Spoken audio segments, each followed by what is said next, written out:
যোগ্য ভোটের তাদের নির্বাচনী অধিকার প্রয়োগ করতে এবং কোনো দলকে ভোট দিতে আগ্রহী নন। পশ্চিমবঙ্গের মধ্য নির্বাচনী আধিকারিকের কার্যালয় থেকে পরিচালিত একটি সমীক্ষা দেখা গেছে যে রাজ্যের 15 লক্ষ যুবক বর্তমানে আসন্ন নির্বাচনে তাদের ভোট প্রয়োগ করতে অনাগ্রহী।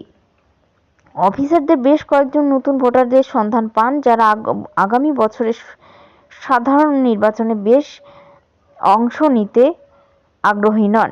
একজন বিএলও বলেন, তাদের বেশিরভাগই আগ্রহ দেখাননি যে তাদের পরবর্তী নির্বাচন অনুশীলনের আগে ভোটার তালিকা তাদের নাম নথিভুক্ত করবে, কারণ যোগ্য ভোটারদের তালিকার নাম নথিভুক্ত করার জন্য বছরে 4টি সুযোগ দেওয়া হয়। বাড়ি বাড়ি গিয়ে বিএলও জরিপ করা হয়।